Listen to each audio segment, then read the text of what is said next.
의미상으로는 10장, 11장, 12장이 계속 연결이 돼요. 의미상으로. 그러나 이 내용상으로 보면 이것들이 다 분리되어 있어요.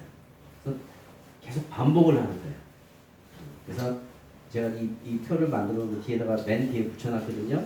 맨 뒤에 보면은 교회 시대, 큰 전쟁, 성도 환란기, 악자 진노 요 장면들이 계속 그 시대가 반복되고 있는 걸 볼 수 있어요. 나중에 꼼꼼히 보시고. 자, 11장에 보면 두 증인 등장을 해요. 자, 두 증인은 뭐라고 되어 있냐면은 내가 나의 두 증인에게 권세를 주리니라고 되어 있어요. 그죠? 내가 누굴까? 내가 예수님? 자, 그리고 4절에 보면 그들은 이 땅의 주 앞에 서 있는 두 감람나무의 두 촛대라고 해서 또 주가 나와. 주가 누굴까? 예수님. 여기 이제 막 다 예수님 붙이면 뭐 좋아, 좋은 걸 붙이면 좋은데 사실 좀 이제 명확하게 구분을 해야 돼. 여기서 내가는 예수님이 아니고 성부 하나님. 그래서 제가 적어놨잖아. 계시록에는 주가 8번 나오는데 모두 주는 하나님임을 알 수 있어요. 그런데 예수님을 주로 부르는 구절이 두 군데 있는데 또 예수님이 자신을 주라고 부르는 게 아니고 제3자가 예수님을 주라고 부르는 거예요. 그래서 계시록에 주 하면 다 하나님이에요. 자, 두 증인에게 이제 권세를 줘요. 그들이 붉은 베옷을 입고 1260일을 예언을 하는 거예요. 자, 이 1260일이 언제인지는 또 이 종말론자들이 잘 몰라. 대부분은 1260일을 마지막 7년 대환란 때를 1260일이라고 얘기를 해.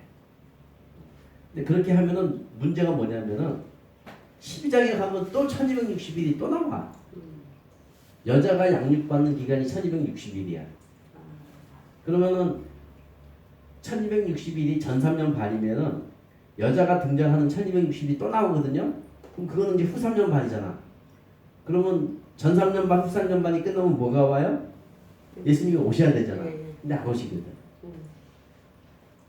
안 오셔. 12장 거기서 예수님이 안 오셔. 아직 멀었어, 예수님 오시려면. 그러니까 그렇게 해석이 되면 해석이 안 돼버려. 그럼에도 불구하고 팍팍 그렇게 우기고 해석을 해. 자, 방금 앞서 42달 나왔잖아요. 42달, 그게 며칠이에요? 몇 년이에요, 42달이? 3년 반. 1260일이 며칠이에요? 3년 반. 그럼 벌써 7년이 됐잖아요, 그죠? 그리고 또 뒤에 가보면 한때, 두때, 반때가 나와. 그리고 또 몇 년이에요? 3년 반. 그럼 10.5년이잖아. 근데 또 12장에 가면 또 1260일이 또 나와. 그럼 또 3년 반은 또 합쳐. 계속 몇 년인지를 몰라. 7년 대환란이 몇십 년이 되는 거야. 그런 해석은 아닌 거야. 왜? 문자적으로 계시록을 쭉 해석하다 보니까 그렇게 되는 거예요. 자, 봐요. 1260일이 여기 나왔잖아요. 그죠? 그러면 12장에 1260일이 또 나와. 그럼 우리가 어떻게 해석을 해야 돼? 아, 1260일이 요때도 나오고 요때도 나온 거 보니까 이게 같은 기간을 다르게 설명하고 있구나라고 해석을 해야 되는데 시간이 흐른다고 설명을 해버리니까 해석이 안 되는 거예요. 같은 기간을 11장에서 두 증인으로 설명을 하고 있고 같은 내용을 11장에서는 여자로 설명을 하고 있는 거예요. 차원들을 계속 바꿔가면서 설명을 하고 있는 거예요. 이게 예수님이 설명하는 방법이에요. 이거를 요한이 그대로 지금 설명하고 있는. 자, 그리고 두 증인은 앞서 지금 요한이 받은 작은 두루마리를 받았잖아요, 그죠?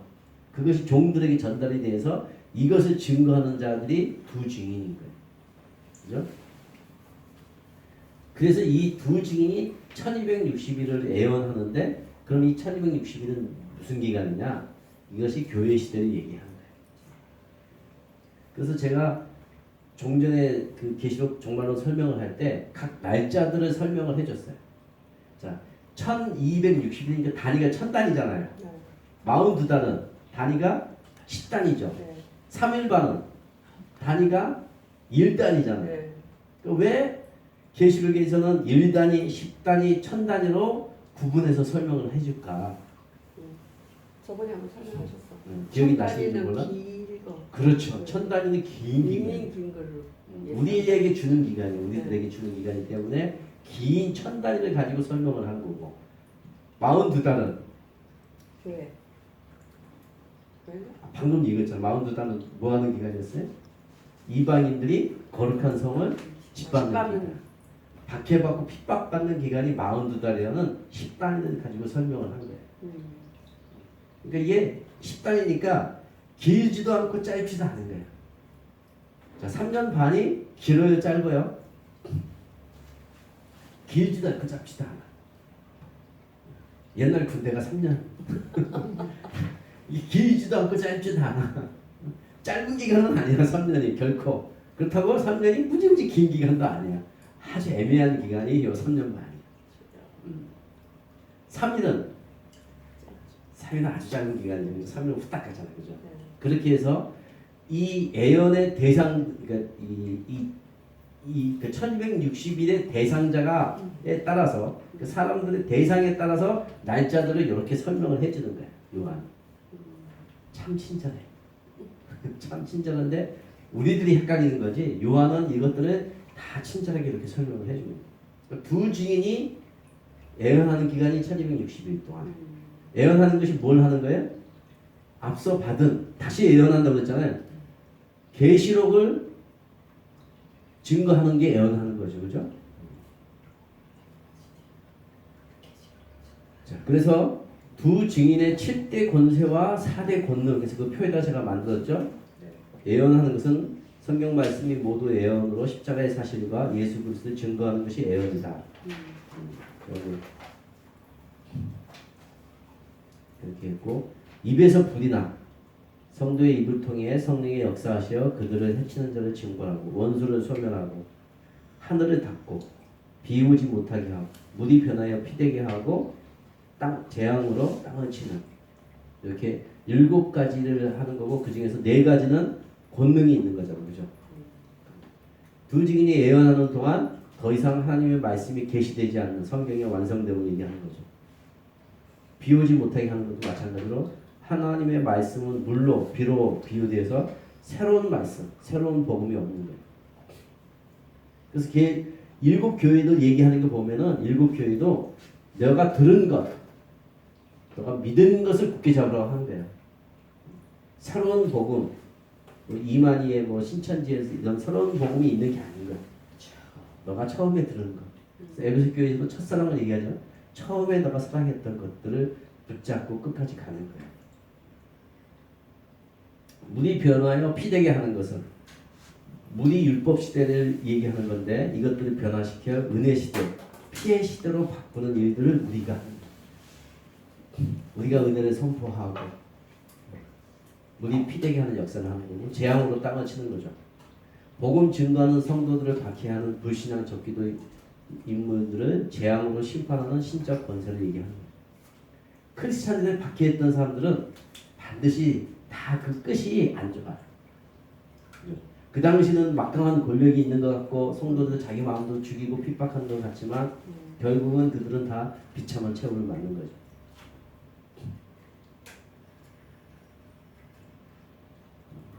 그 장면들이 17장 7절에 쭉 설명이 되어 있는데 자, 7절을 보면 자, 그들이 그 증언을 마칠 때 있어요.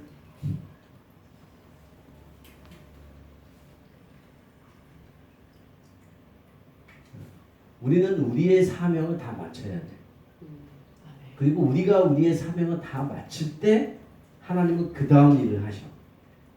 이게 하이라이트야. 제가 예전에도 한번 설명해 드렸잖아요, 그죠? 하나님은 세상이 어떻게 되는지 사실 관심 없어. 한 뭐 헬라가 일어나서 이따가 망하고 메데페사가 망하고 뭐 이렇게 막 물론 뭐 중요하지만 하나님의 관심은 누구에게 있어요?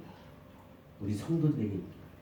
그리고 이 인류의 역사를 이끌어가는 것은 세상의 강대국이 아니고 러시아 푸틴이나 중국의 시진핑이나 미국의 바이든이 아니고 이 세상을 이끌어가는 것은 우리들 성도들이에요. 자, 여기서 두 증인이 대단한 사람이에요? 대단하지 않는 사람이에요? 대단하지 않는 사람. 잘 보면 대단하지 않는 사람이야. 이름도 없어. 두 증인과 이름도 없잖아요.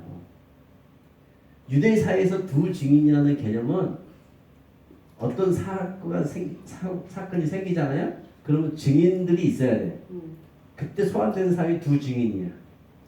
그러니까 뭐 지구를 하면 익명이야. 익명의 사람들 두 사람이 이 사건에서 증언을 해. 그게 두 증인이야. 이름도 없고 빚도 없고 아무것도 없는 사람이야. 막 대단한 사람들이 아닌 거야.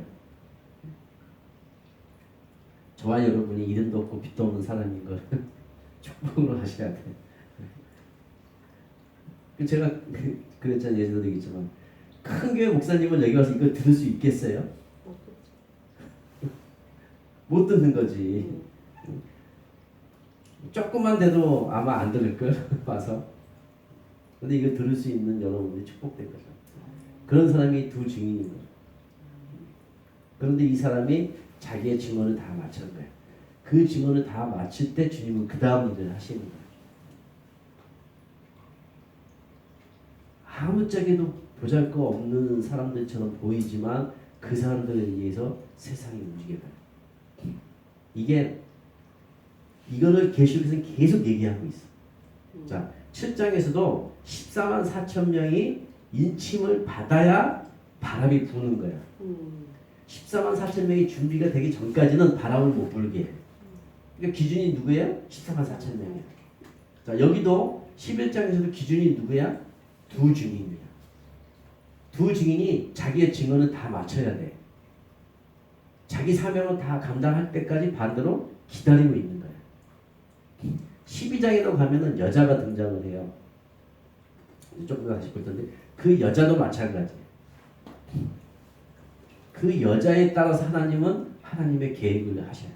이따가 이제 12장에서 볼 거예요. 자, 17절을 보면 이렇게 그 증언을 마칠 때 무저갱으로부터 올라오는 짐승이 있어. 짐승이 어디로부터 올라와요? 무저갱으로부터. 이 짐승이 13장에 가면 어디로부터 올라온다고 돼 있어요? 바다 짐승. 바다로부터 올라와. 그러니까 바다가 뭘 얘기하는 거야? 무저갱. 악의 소굴. 그렇죠? 거기서 등장하는 거야. 자, 이 무저갱으로부터 올라오는 짐승이 그들과 더불어 전쟁을 일으켜서 그들을 이기고 그들을 죽이는 거야. 이 두 증인을 죽이니까 자신들이 이기는 것처럼 보이는 거야.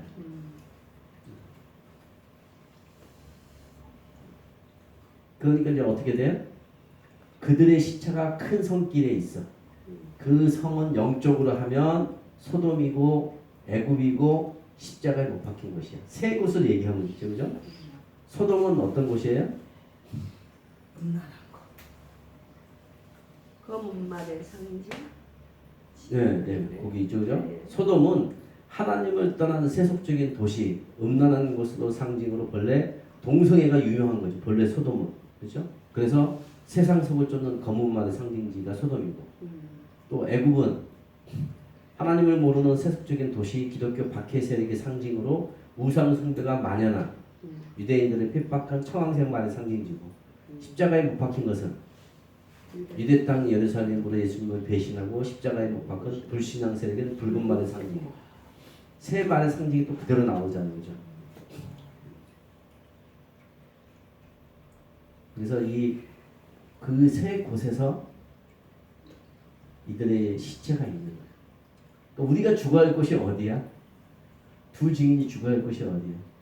세상의 소돔, 애굽, 십자가 못 박힌 곳에서 우리가 죽는 거니까 순교를 하는 거예요. 그랬더니 백성들의 반응이 뭐예요? 구절을 보니까 난리 났어. 그 시체를 사흘 반 동안 보며 무덤에 장사하지 못하기. 그리고 이 두 선지자가 무슨 일을 한 거예요? 증언을 한 거잖아요. 예언을 한 건데 그 예언한 일이 어떤 일이야? 10절을 보니까 땅에 사는 자들을 괴롭게 한 거야.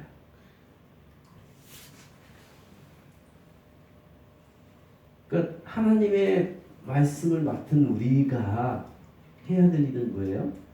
세상 사람들에게 좋은 말을 해주는 게 아니야. 그들의 귀를 즐겁게 해주는 게 우리의 사명이 아닌 거야. 어떤 면에서는 그들의 귀가 괴로운 거야. 맨날 무슨 얘기해? 회개해라. 죄 짓지 마라. 하나님께 돌아오라. 이 얘기하는 거잖아요. 현실적으로 우리 교회에서 죄, 지옥, 사망, 죽음, 심판 이런 얘기를 안 해 지금. 현실적으로. 제가 아시는 목사님이 미국 LA에서 유명하신 목사님이 와서 부흥 세미나를 하는데 목회자들 대해서 교회가 부흥하려면 절대 하지 말아야 될 얘기가 있다. 죄, 지옥, 회개 절대 하지 마. 그 목사님이 거의 충격을 받고 왔어. 교회에서 절대 해야 될 얘기를 하지 말래. 부흥하려면. 이 두 증인은 두 선지자는 그 얘기를 한 거잖아요, 그죠? 그러니까 땅에 사는 자들이 괴로운 거야.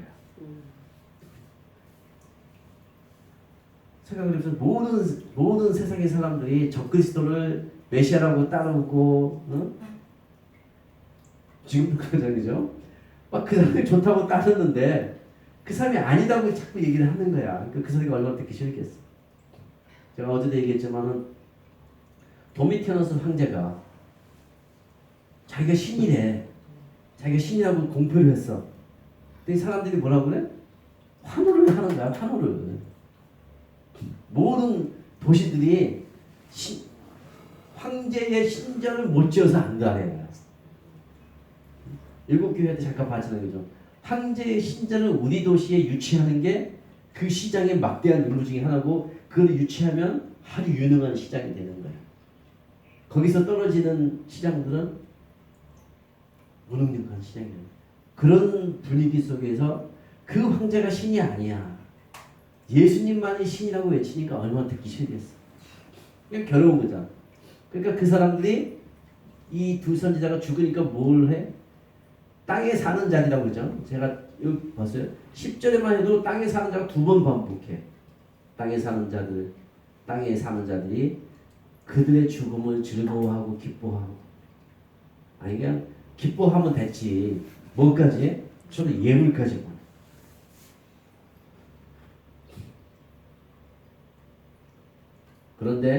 그런데 봐요. 놀라운 건 3일 반 후에 하나님께로부터 생기가 그들 속에 들어가 그들이 발로 일어서니 구경하는 자들이 크게 두려워요.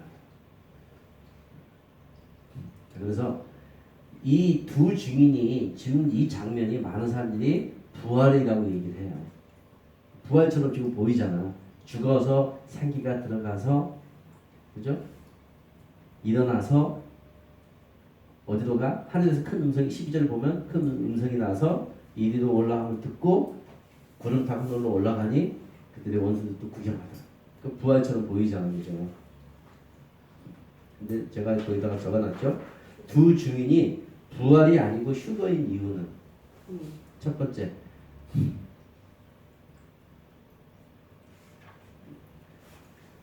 일본 보면 거기 제가 두 증인이 부활 영체가 아닌 생명 휴거 영체로 변화됨을 서술하는 것으로서 두 증인 두 감람나무의 두 선지자는 휴거 영체로 일어서고 있으며 그들을 구경하는 신자들이 크게 두려워한다. 자, 이들이 죽어 있는 기간이 사흘 반으로 전 3년 반을 얘기하는 거죠. 전 3년 반이 끝나면 이들을 부활할 것으로 본다면 이들의 부활이 무슨 부활이에요? 첫째 부활이 되잖아요. 그런데 성경에 보면 아직 첫째 부활이 안 일어났잖아요. 첫째 부활은 어디 가서 일어나? 자, 계시록 20장에 보면은 부활이 일어나거든요. 그러니까 이 부활은 첫째 부활이 아닌 거죠. 헬라어 원어 자체도 아나바테, 올라오다, 올라가다 뜻으로 하늘에서부터 올라오려는 명령인 거죠. 그리고 세 번째 보면 둘째 화, 여섯째 나팔, 곧 전 3년 반에 적그리스도와 싸워서 시체처럼 된 자들인데 이 기간에 성도로서 싸우는 자들이 짐승의 수를 이기고 벗어난 자들, 인침받은 14만 4천 명, 성전 안에서 경배하는 자들, 한때 두때 반때에 뱀의 낯을 피한 여자들, 다 같은 사람들이에요. 부활은 죽은 사람들이 새로운 영체를 입고 살아나는 것이지, 제가 재밌는 표현이었어요. 죽은 시체가 좀비처럼 다시 살아나는 게 부활이 아니에요. 그러니까 봐봐요. 사람이 죽었어. 그럼 이렇게 시체가 있잖아요. 그럼 그 시체가 다시 살아나서 이렇게 살아나는 게 부활이 아니라고. 부활은 뭐예요? 새로운 몸을 주는 거예요. 만약에 이 시체로 되어 있는 상태에서 부활하는 게 부활이다 그러면 그러면 지금 죽어서 다 이 흙으로 된 사람들은 어떻게 살아요? 못 살잖아. 다 이 흙이 돼갖고 뼈가 다 가루가 된 사람들은 그렇잖아. 그게 만약에 이 죽어 있는 몸이 다시 사는 걸 부활이라고 하면 그 사람들은 부활을 못 하는 거야. 그게 아니고 부활은 새로운 몸을 주시는 거야. 새로운 새 영체를. 그러니까 이게 다 가루가 돼도 관계 없어. 그렇죠? 그러니까 여기서의 이 시체라고 표현된 이 사람들이 살아나는 게 부활이 아닌 거예요. 살아있을 때 변화되어 들림받는 것은 휴거라고 하는 거예요.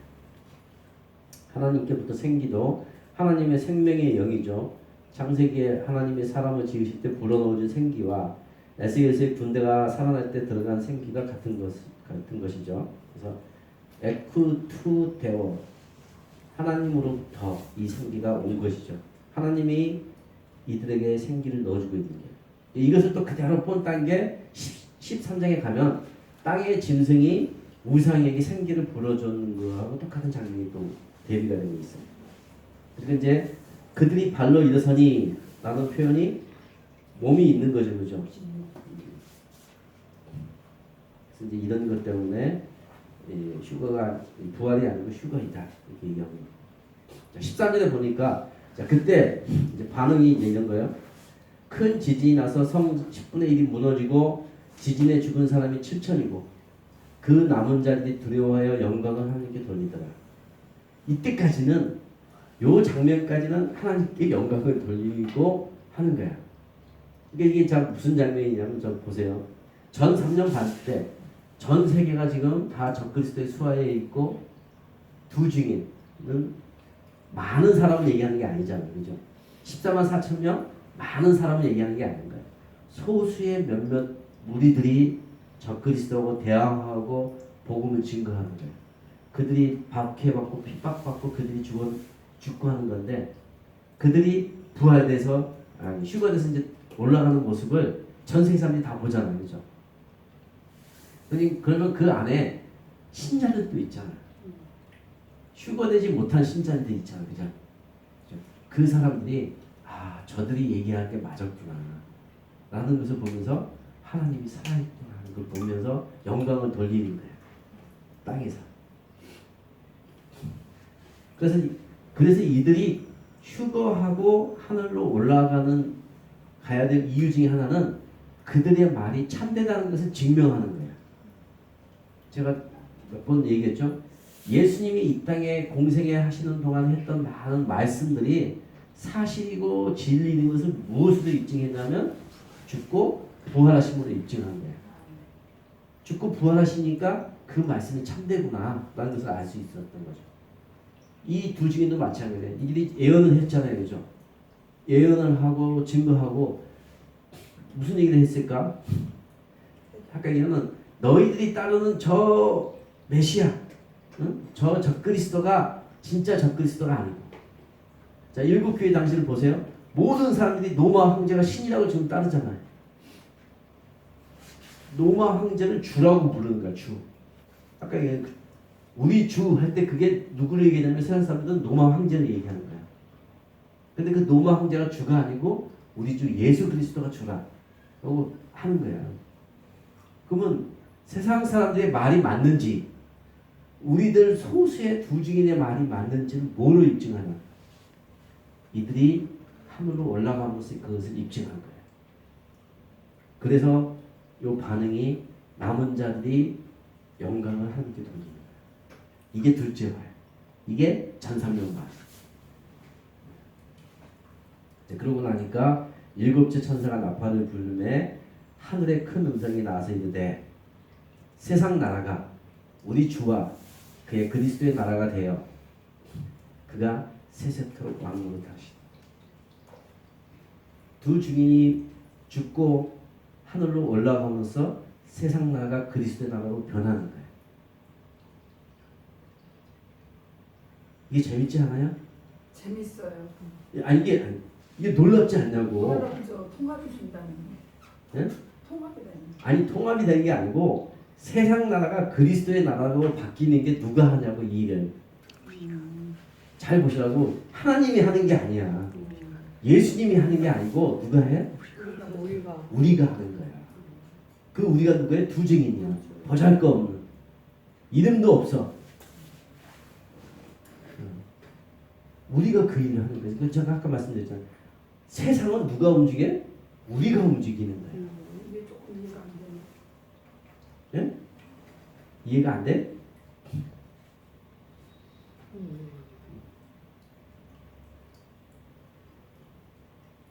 자, 그러니까 16절에 하나님 앞에서 자기 보좌에 앉아있던 24장로가 얼굴을 땅에 두고 하나님께 경배하며 감사하옵나니 옛적에도 계시고 지금도 계신 주 하나님 곧 전능하시며 친히 그 권능을 잡으시고 왕노릇 하시도다. 이방들이 분노하며 주의 진노가 내려 죽은 자를 심판하시고 종 선지자들과 여기도 종 그리고 이제 그 종이 누군지를 설명하는 거야. 종 이꼬르 선지자들과 성도들과 작은 자든지 큰 자든지 주의 이름을 경외하는 자들이 종이야. 이들에게 상을 주고 또 심판은 두 가지를 한다고 했죠. 여기서 지금 심판한다고 했죠. 어저께 제가 심판 개념을 얘기할 두 가지를 한다고 했어요. 상을 주고 멸망시키는 게 심판이에요. 그죠? 상을 주시면 또 땅을 망하게 하는 자들이 있어. 땅을 망하게 하는 자. 그 정체가 뒤에 또 가면 나와요. 땅에 망하게 하는 자들 멸망시킬 때예요. 그러니 이에 하늘에 있는 하나님의 성전이 열리고 성전 안에 하나님의 언약궤가 보이고 번개와 음성 가운데와 지니가 큰 우박입니다. 11장의 결론은 뭐예요? 두 증인을 통해서 세상을 이끌어가는 거예요. 두 증인이 비로소 자기의 증언을 마칠 때 세상 나라가 그리스도의 나라로 바뀌는 거예요. 이게 두 증인의 사명이야. 근데 그걸 두 증인이 뭐로써 이룬 거예요? 죽음으로써. 일곱 교회 성도들의 그 죽음이 어떤 죽음이에요? 대단한 죽음이에요. 위대한 죽음. 그들의 죽음 하나하나가 모여서 세상 나라가 그리스도의 나라로 바뀌는 거예요. 그래서 제가 계속 반복되겠지만 오늘 김 집사님이 잡혀가서 오늘 순교하셨어. 그럼 그게 슬픈 일이에요? 기쁜 일이에요? 기쁜 일이야. 하나님의 나라를 세상 나라를 그리스도의 나라로 바꾸는 그것을 하나 또 이룬 거예요. 내일 우리 중에 또 누군가가 한 명이 또 잡혀서 순교당할지 몰라. 그렇죠? 또 우리의 자식들이 사자밥이 될 수 있어. 그렇죠? 현실적으로 얼마나 슬픈 일이에요. 그죠? 얼마나 두려운 일이고 슬픈 일이고 무서운 일이지만 그것이 세상 나라를 그리스도 나라로 바꾸는 작업입니다. 그러니까 이게 순교자의 시침서지. 계시록을 보고 어떤 마음을 가져야 돼? 그래, 내가 죽을 수 있어. 그런데 이제 잘 봐요. 그런데 우리는 못 죽어. 근데 우리가 죽을 수 있는 것을 주님이 마련해 놓은 게 12장에 나와. 기대하시라. 12장.